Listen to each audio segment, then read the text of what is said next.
Olá, meus amigos, sejam todos muito bem-vindos ao canal Politizando. Eu sou o William Jacob e nesse vídeo vou comentar com vocês aqui um erro cometido pelo Jornal Nacional em relação à matéria feita sobre o Ciro. Eu trouxe essa matéria aqui, eu coloquei até um complemento, falei que era importante esse complemento, e esse erro do jornal, que foi corrigido no dia 23, pode colocar os adversários do Ciro numa saia justa. Já vou explicar para vocês, assim como Sérgio Moro se complicou bastante em relação à questão envolvendo o trabalho que ele prestou lá para Álvares e Marçal nos Estados Unidos.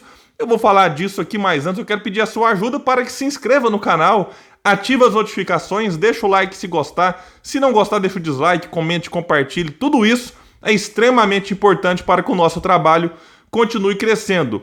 Bom, pessoal, eu gravei um vídeo aqui então falando da vitória que o Ciro Gomes teve na Justiça em relação àquela operação da Polícia Federal em dezembro. Enfim, não vou entrar nesses detalhes porque já falei sobre. Mas no dia 23, então, o Jornal Nacional corrigiu uma informação importante. Enfim, muita gente assistiu, estava acompanhando os comentários depois e ficou com a ideia de que o Ciro não queria que o seu sigilo fiscal e bancário fosse quebrado. Aí vem aquela frase, quem não deve não teme. Só que o Ciro disse na Ciro Games que não queria sigilo sobre isso não. E disse mais, no meu governo todos os meus auxiliares abrirão mão de sigilos bancário e fiscal. Porque quando a gente aceita a vida pública, tende a abrir mão de certas franquias individuais. E confirmou, eu sou homem limpo e dou essa satisfação ao povo brasileiro. Aí o jornal então, no dia 23, reconheceu o erro e pediu desculpas ao Ciro. Vejam só. O Jornal Nacional cometeu um erro ontem ao noticiar o habeas corpus que anulou a operação de busca e apreensão realizada em dezembro passado na casa do ex-governador Ciro Gomes. É que nós dissemos que, além da busca e apreensão, a Justiça Federal tinha anulado também a quebra dos sigilos bancário, telefônico e fiscal. Mas, na verdade, o ex-governador Ciro Gomes não recorreu contra a quebra dos sigilos. Ao contrário, ele reiterou que faz questão de manter a transparência dessas informações. Nós pedimos desculpas pelo erro. Bom, meus amigos, e é claro que a militância do Ciro comemorou até mesmo o erro cometido pelo jornal. Por quê? Porque deu ao Ciro 30 segundos valiosos e raros no principal jornal aí que passa na televisão brasileira. Vamos pensar o seguinte, se o jornal tivesse feito a matéria sem errar, não teria que se retratar aqui. Como cometeu esse erro, teve que fazer essa retratação não só no jornal, sendo assistido por milhões de pessoas, mas também lá no seu Twitter. A militância está compartilhando isso com muita força, tanto o vídeo assim como o tweet postado lá pelo Jornal Nacional. E o Ciro, inclusive, enquanto eu parei para gravar esse vídeo, não tinha compartilhado isso. A militância até está na expectativa se isso vai acontecer ou não. E com um detalhe importante, o Ciro pode inclusive compartilhar e pedir para que os seus adversários também abram os seus sigilos fiscal e bancário. Então aí o Ciro marca uma posição importante de não querer sigilo sobre essas suas movimentações. E será que os outros pré-candidatos farão o mesmo? Bora aí, Lula, Bolsonaro, Sérgio Moro, João Dória. Isso aqui pode realmente complicar os outros aí.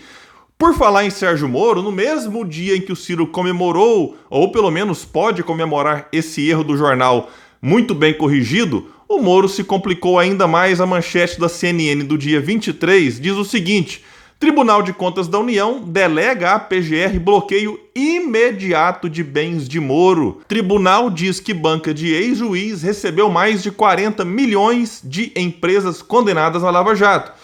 E começa dizendo aqui que o Tribunal de Contas da União, o TCU, decidiu compartilhar com a PGR, Procuradoria-Geral da República, documentos sobre o dinheiro recebido por Sérgio Moro na banca de advocacia da Álvares e Marçal.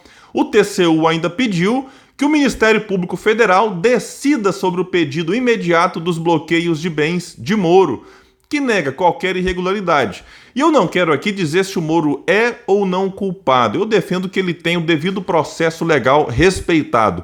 Mas que tem coisa pelo menos estranha, e muito estranha nisso, tem. Vamos lembrar aqui rapidamente para quem não está por dentro do assunto. O Moro, como juiz, julgou empresas que quebraram lá na Lava Jato. E depois, enfim, você tinha tantas empresas, escritórios para trabalhar no mundo, mas o Sérgio Moro foi justamente trabalhar naquela empresa que administra a massa falida das empreiteiras que eu acabei de falar quebraram durante a Lava Jato. Então, se for uma coincidência, é uma coincidência muito grande. E aí, em 11 meses de serviços prestados, o Sérgio Moro recebeu a bagatela de 3.700.000 reais. Valores que Sérgio Moro revelou depois de muita pressão. Revelou para quem? Chamou uma coletiva de imprensa para responder perguntas dos jornalistas? Não! Ele chamou lá uma live com seu apoiador, Kim Kataguiri, do MBL, e na live ficou ali mostrando os papéis e tal, alguns demonstrando inclusive que o Sérgio Moro recebeu 800.000 reais só no mês. Enfim, é um negócio realmente que chama a atenção e pode sim complicar a vida de Sérgio Moro daqui pra frente. Bom, pessoal, só mais uma informação rapidinha aqui pra vocês. Ontem foi anunciado o lucro recorde da Petrobras, obtido em 2021, de 106,6 bilhões de reais. Sabe de onde saiu essa montanha de dinheiro? Do nosso bolso, sim, e vai pro bolso de uma pequena minoria que nem imposto em relação a esses lucros e dividendos eles pagam. Então é um negócio realmente assim chocante. Não quer dizer que eu seja contra os lucros, não, mas não dá para negar que isso aqui é um absurdo. Isso aqui é um assalto à mão desarmada que começou com essa nova política de preço da Petrobras lá com Michel Temer, e o Bolsonaro, rendido ao sistema financeiro, mantém tudo isso. Então realmente é um absurdo que pode piorar, porque quando eu parei para gravar esse vídeo, tinha acabado de sair aqui a notícia, pelo menos eu tinha acabado de ver, que a Rússia começou a invadir, bombardear a Ucrânia. Eu não quero aqui emitir opinião a respeito disso, porque, enfim, essas questões aqui são muito mais complexas do que a gente imagina lendo jornais com alguma tendência para um lado ou para o outro. Então é necessário colocar a bola no chão para não sair falando bobagem. Mas o fato é que tudo isso gera uma grande tensão internacional, e sendo a Rússia uma grande produtora de petróleo, isso pode afetar o preço do barril e nós aqui no Brasil, mais uma vez, pagarmos aí preços a mais do que deveríamos estar pagando. E essa diferença, insisto, vai para onde? Vai aqui para o balanço da Petrobras e depois para o bolso de alguns, porque a Petrobras, nem para pegar boa parte desse lucro e abater nas dívidas, tem coragem de fazer. Vai para o bolso de alguns. Enfim, a gente fica aqui, alguns comemorando. Aê, lucro recorde da Petrobras. A pessoa paga isso para alguns e comemora. É um negócio inacreditável. Bom, pessoal, então é isso. Eu fico por aqui atento. Tem muita coisa acontecendo e qualquer novidade eu trago para vocês aqui no canal Politizando. Valeu e até mais.